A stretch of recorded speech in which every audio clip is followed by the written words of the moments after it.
Bonjour à tous, bienvenue dans Direct Santé, votre rendez-vous dédié à la santé et au bien-être de toute la famille.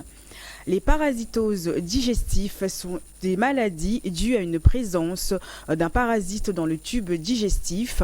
Donc on peut les attraper lors d'un voyage dans les régions tropicales, mais aussi sous nos toits.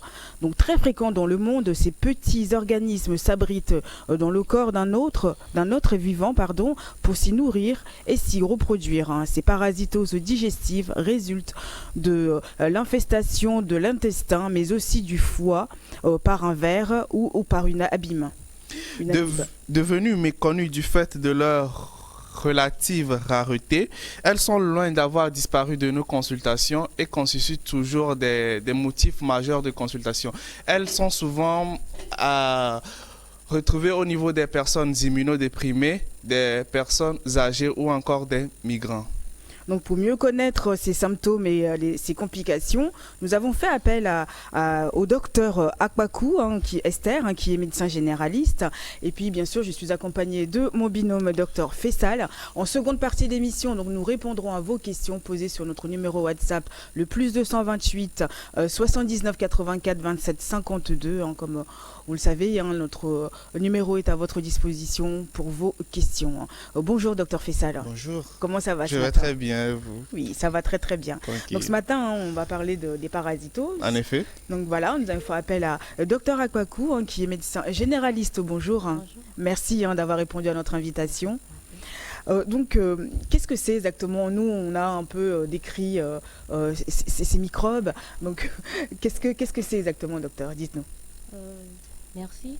Une parasitose digestive, en une définition brève, est une infestation du tube digestif par un parasite, comme vous l'avez décrit. Oui. En gros, c'est donc en fait cette présence de parasites au niveau du tube digestif. Donc le tube digestif incluant la bouche jusqu'à l'anus. Donc passant par l'estomac et l'intestin grêle. Mais en fait, il faut dire en fait que le parasite lui-même, en fait, c'est un micro-organisme qui se développe aux dépens d'un autre qu'on appelle hôte. Donc, dans ce cas, nous parlons de parasitose digestive chez les êtres humains. Donc, l'hôte principal, c'est l'homme. Et donc, du coup, c'est les vers. C'est ça qui... En effet, c'est ce qu'on appelle communément des vers. Des vers dans oui. le ventre, puisqu'on entend souvent parler de ça. Oui. Donc oui, j'ai des vers, j'ai une infection, j'ai des vers dans le ventre. Oui. Oui, à le cuit, c'est ça. Oui. En fait, il faut dire que c'est une pathologie qui est grave parce qu'il y en a qui peuvent même donner un décès. Voilà, Ah oui. il y en a qui peuvent causer la mort. Mais en fait, c'est souvent méconnu. Parce que les gens, c'est méconnu parce qu'il y a quand même une rareté, c'est un peu rare. Il y a des personnes cibles que ça embête beaucoup. Sinon, cela est passager. Il y a des personnes cibles que ça embête beaucoup. Donc, entre autres, ce sont les migrants, ce sont les immunodéprimés. Oui, puisqu'on disait tout à l'heure dans la présentation qu'on peut c'est vraiment dans les pays tropicaux. En effet, en effet. Mais dites-moi, comment on les attrape, ça? Comment ça arrive, docteur? Souvent, les parasitoses digestives sont classées parmi les maladies du périfécal, essentiellement. Par les eaux souillées, Ok. l'eau Du puits. robinet impropre, l'eau du puits, Oui. l'eau stagnante, l'eau de rivière, par les aliments mal cuits ou peu cuits, ou bien par Les salades mal lavées. les crudités mal lavées, par l'eau impropre, l'eau non bouillie. Donc on les attrape vraiment comme ça. C'est aussi en fonction de ce qu'on mange, quoi. Oui, oui, mais je crois que l'hygiène est vraiment de rigueur. Oui. L'hygiène est vraiment de rigueur. C'est une première règle très très capitale à suivre. Donc faut vraiment faire attention, comme elle a dit, et puis surtout le lavage des mains. Parce qu'elle a précisé un thème quand même qui peut paraître un peu costaud pour les téléspectateurs. Il s'agit du péril fécal. D'accord. D'accord? Les maladies du péril fécal. Ok. Donc ce sont les maladies, c'est-à-dire autour des matières fécales en quelque sorte. Donc pour quelqu'un qui fait les toilettes, qui utilise du papier hygiénique, le papier hygiénique peut-être été un peu souillé, attaché peut-être ses doigts ou voilà, il y a eu des débris fécales, des débris quand même fécaux qui sont rentrés dans les ongles. Voilà, donc il faut vraiment appliquer le lavage des mains. Le lavage des mains est très très très capital, il faut vraiment l'appliquer avant de toucher à quoi que ce soit. Donc j'aimerais bien on peut revenir sur la photo, la régie, s'il vous plaît. J'aimerais bien qu'on commente un peu cette photo. Donc ça arrive comme ça dans l'estomac. Voilà. Voilà. Et Donc, ça se représente comme ça sous forme de... Vraiment, oui. ouais. Dans le cercle rouge, là, vous allez voir que ce sont les vers, là, ce qu'on appelle des vers. Donc, ce sont ces êtres humains qui paraissent trop petits, en fait. Ah, c'est vraiment des mini-vers. C'est vraiment des micro-organismes. Donc, il faut en fait des microscopes pour pouvoir les objectiver au cours des examens parasitologiques. Mais c'est vrai que des fois, il y a des vers qu'on peut observer à l'œil nu.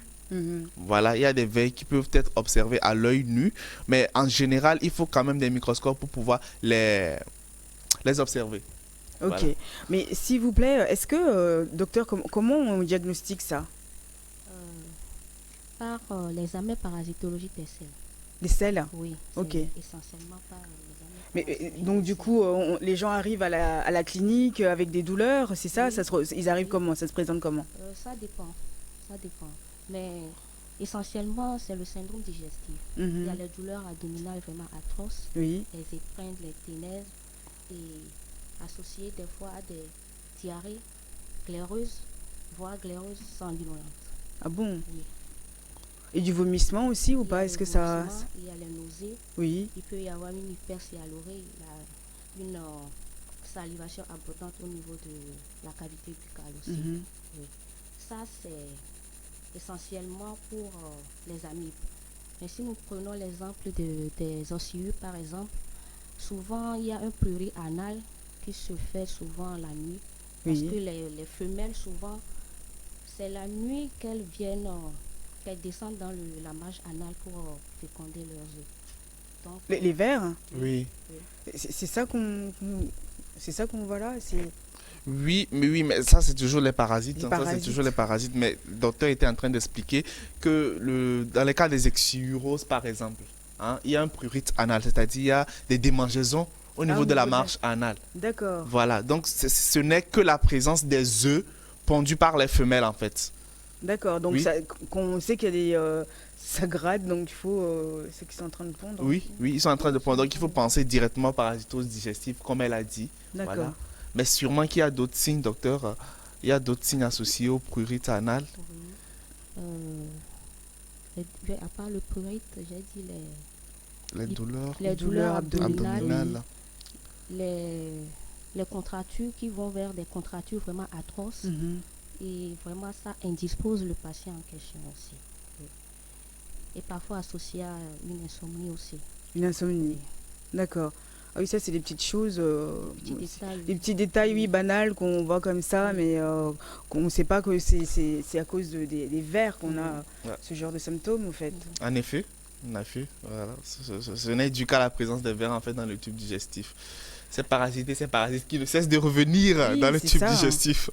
Mais et comment on les traite, ces parasitoses? Ces parasitoses, bon, nous avons la manière préventive et curative.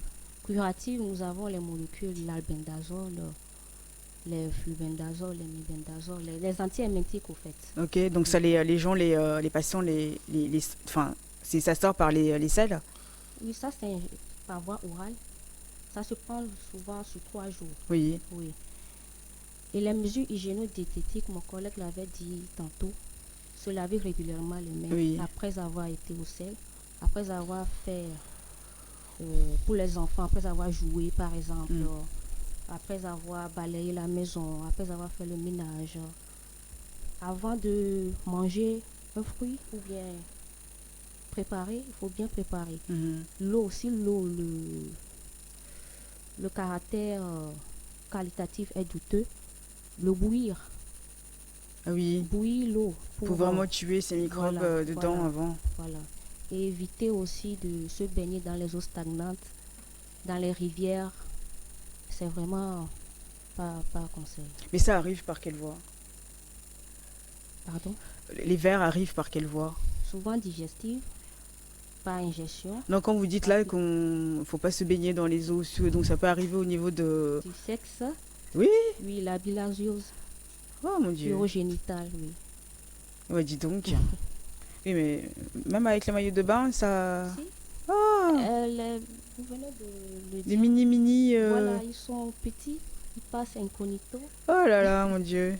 Mon Dieu, la piscine a fait un peu... Enfin, bon, les piscines, c'est un peu propre, mais bon. La piscine, c'est Un peu propre, un peu, hein, un peu, ça dépend. Parce que c'est vraiment... oui, on peut l'attraper vraiment partout, quoi. Partout, oui, partout. Oui. Pourquoi forcément on dit... c'est souvent dans les pays... dans les régions tropicales on attrape ça. Oui, dans les régions tropicales, c'est par rapport au climat. C'est par rapport au climat, voilà. C'est par rapport au climat et puis l'hygiène de vie, en fait. Ah oui. Le climat et l'hygiène de vie. Donc, voilà, tout est un peu mélangé, en fait. Tout est un peu mélangé. Mais je tiens également à revenir un peu sur l'examen parasitologique des selles, oui. qui aide vraiment à faire le diagnostic de certitude. Il faut noter que les échantillons de selles prélevés doivent être au nombre de 3. D'accord, prélevé à intervalle de 24 heures. Parce que si par exemple nous prenons les Giardia lamblia par exemple, ces parasites ont une sensibilité d'être retrouvés, ou bien la probabilité qu'on les retrouve dans les selles est de 50 à 70%. Si l'analyse est faite sur un seul échantillon. Oui. Mais contrairement, la probabilité de les retrouver passe à 90% si on analyse 3 échantillons de selles. D'accord. Donc j'aimerais un peu attirer l'attention des téléspectateurs qui nous suivent, qui peuvent être concernés ou pas sur cet aspect de la chose. Donc les échantillons de selles doivent être au nombre de 3, prélevés à intervalle de 24 heures. Donc sur une durée de 72 heures. Oui, mais ma question tout à l'heure aussi, c'était est-ce que par exemple quand on prend les médicaments, ça ressort par les selles, c'est ça? Oui, les médicaments, après avoir suivi leur métabolisme. Ça détruit complètement les vers. Et oui, voilà, ressort, ça fait. Et puis ce qui doit être éliminé est éliminé par les selles. Mais les médicaments en général peuvent être également éliminés par les urines ou encore la sueur. D'accord. Voilà, donc l'élimination des médicaments, c'est tout un autre chapitre. En fait. Tout un autre chapitre. Et donc les complications, quelles sont les complications Les complications, je dirais, si nous prenons par exemple le ténia, il y a eu un amaigrissement qui est peu frappant. Le ténia, c'est la même chose? Oui, ça fait partie. C'est un parasite aussi, hein? Oui. Il y en a beaucoup, donc. Oui, il y en a toute une plénitude. Hein. Il y en a toute une plénitude. C'est vrai quand même qu'on peut les scinder en parasites unicellulaires et pluricellulaires. Ah, il faut nous expliquer tout ça. Voilà, je l'ai dit tantôt, il y a des parasites qui ne sont visibles qu'au microscope, contrairement à d'autres qu'on peut voir à l'œil nu.